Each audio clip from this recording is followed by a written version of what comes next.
យ៉ាងមិនដែរបងប្អូនស្ដាប់សម្លេងនេះហើយញាក់សាច់ទេអូហូដំណើរកម្សាន្តលើកនេះមិនធម្មតាទេគឺថាលក្ខណៈទ្រង់ទីធំហើយមែនលេងសើចទេណាគឺសិតតែសេរីឡានទំនើបហើយធ្វើដំណើរទៅខេត្តកោះកុងបាទហើយសេរីឡានទំនើបមិញហ្នឹងគឺឡានរបស់គេទេខ្ញុំសុំគេថតទេរីឯពួកខ្ញុំមិញគឺថាមាន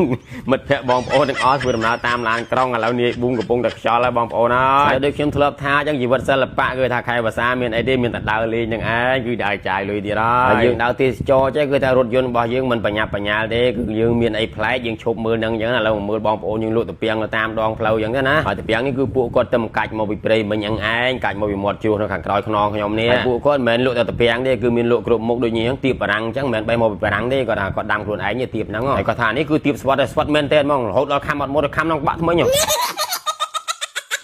ឡូវនេះឃើញថាដំណើរកម្សាន្តរបស់យើងដល់ពេលអស់សង្ឃឹមហើយព្រោះអីទៅមុខលេងរួចហើយរថយន្តរបស់យើងវែងពេកឆ្លងទៅដល់កន្លែងនេះយើងត្រូវតែដើរលេងហ្នឹងគឺទៅអត់រួចទេព្រោះអីកន្លែងនេះយើងទៅដើរលេងហ្នឹងគឺមានផ្លូវលំបាកអញ្ចឹងណាហើយធម្មតាមនុស្សមានប៉ុនគឺតែតែមានប៉ុនជួយអ្នកគ្នាកំពុងតែឈរអស់សង្ឃឹមហើយហ្នឹងសិបតែត្រែកមកមានគូយន្តរបស់អ្នកស្រុកយើងបើកាត់ហ្នឹងសុំជួលគាត់ជិះទៅបណ្ដោយបងប្អូនហើយបងម្ចាស់គូយន្តនេះដូចចិត្តទៀតតាមពិតការងារគាត់ទៅផ្សេងនេះគាត់តែឃើញក្រុមតក្រូចព្រាមអូតក្រូចទៅនេះហៅឡើងគូយន្តគាត់ផ្លែតតែគាត់ថាផ្លូវដែលធ្វើដំណើរទៅហ្នឹងគឺពិបាកណាស់តាមពិតគាត់អត់ចង់ទៅទេប៉ុន្តែដោយសារអាចជួបមួយអាចដល់ណាគាត់ក៏សម្រាប់ជាតិជូនមកភ្លាមឥឡូវយើងគឺថាធ្វើដំណើរជិះតាមចូលក្នុងវត្តបទុមសាគរបងប្អូនហើយវត្តនេះគឺរៀបចំបានស្អាតមែនទែនសូមសរសើរដល់ព្រះគ្រូចៅអធិការព្រមទាំងគណៈកម្មការវត្តណាហើយបន្ទាប់អំពីយើងចេញពីវត្តបទុមសាគរមកដល់ហើយនេះផ្លូវពិបាករបស់យើងនឹងបងប្អូននេះខ្ញុំថតដល់កន្លែងស្រួលតិចណាបាទកន្លែងពិបាកមែនទែនខ្ញុំអត់ថតកើតដែរខ្លាចធ្លាក់ទូរស័ព្ទពីដៃឥឡូវបងប្អូនមើលនេះកន្លែងស្រួលខ្ញុំថតឲ្យមើលកន្លែងបាក់ខ្ញុំបានថតឲ្យមើលទេព្រោះមិនថាដៃខ្ញុំមិនថាដៃគេគឺម្នាក់ខ្ញាំតោងគូយន្តខ្លាចរបូតធ្លាក់ពីលើគូយន្តពួកគូយន្តរៀងលឿនដែរណាឥឡូវដល់កន្លែងយើងកំសាន្តហើយ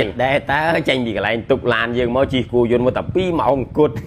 តែសម្រាប់បងប្អូនជិះឡានខ្លីៗដូចជា Highlander ដូចជា Land Cruiser 200T អីជិះមកបានឥឡូវនេះមកដល់កន្លែងបទូចំហរបស់យើងហើយកំពុងតែមើលទឹករលកហើយនឹងច្រាំងរបស់យើងណាច្រាំងសមុទ្រនេះគឺស្អាតមែនទែនហើយរាល់ការធ្វើដំណើរឬក៏នៅផ្ទះអីគឺខ្ញុំតែនិយាយយកតាមខ្លួនជានិច្ចឆ្នាំដុតធ្មេញអឿងតារាកូនខ្មែរឆ្នាំដុតធ្មេញអឿងតារាកូនខ្មែរផលិតឡើងដោយកូនខ្មែរពិតអញ្ចឹងយើងជាខ្មែរត្រូវតែជួយគ្រប់គ្រងនៅផលិតផលរបស់ខ្មែរយើងសម្រាប់បងប្អូនដែលមានបញ្ហាស្រាវធ្មេញឈឺធ្មេញខ្មៅឬក៏ធ្មេញលឿងអាចតាក់ទងមកអឿងតារាកូនខ្មែរឆ្នាំដុតធ្មេញអឿងតារាកូនខ្មែរជួយឲ្យមាត់ធ្មេញរបស់លោកអ្នកមានក្លិនក្រអូបប្រហើរឆ្នាំដុតធ្មេញអឿងតារាកូនខ្មែរមួយដបតែ 15000 ទេចំណូលរហូតដល់200ក្រាមសម្រាប់បងប្អូនដែលចង់ចូលជាតំណាងចែកចាយរបស់ឆ្នាំដុតធ្មេញអឿងតារាកូនខ្មែរសូមតាក់ទងមកឥឡូវនេះហើយអ្វីត្បិតតែការធ្វើដំណើររបស់យើងមានការហត់នឿយបន្តិចប៉ុន្តែនៅពេលមកដល់សមុទ្របងប្អូនហើយគឺថាអារម្មណ៍របស់យើងហាក់បីដូចជាស្រស់ស្រាយសប្បាយជាមួយនឹងធម្មជាតិជុំវិញខ្លួនរបស់យើងហើយយីវ៉ាន់ពេលនេះគាត់សប្បាយចិត្តគាត់កំពុងឲ្យយល់ខ្ញុំប៊ីសធ្លាក់លឿងរឹងនេះបងប្អូនហើយតែក្រូចនេះទូងយល់ទៅចេញរឹងឯណាឥឡូវនេះគឺយើងចាប់ផ្ដើមដឹងស្រាប់ហើយណាធម្មតាដំណើរកំសាន្តគឺតែងតែមានហើយបកាត់ភ្លើងបកាត់អីចឹងទៅតិចទៀតហ្នឹងមានអីដាក់អីជុំគ្នាទៀតឥឡូវមើលធម្មជាតិជុំវិញនេះ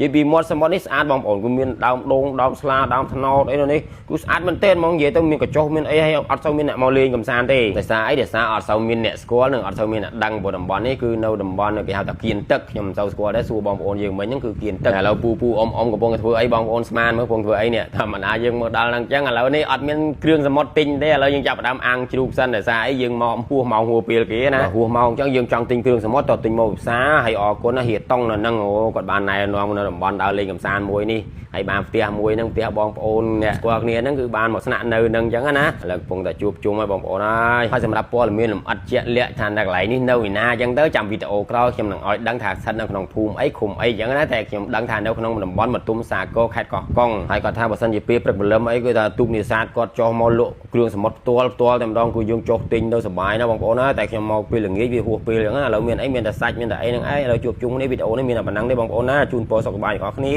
ជួបគ្នាវីដេអូបន្ទាប់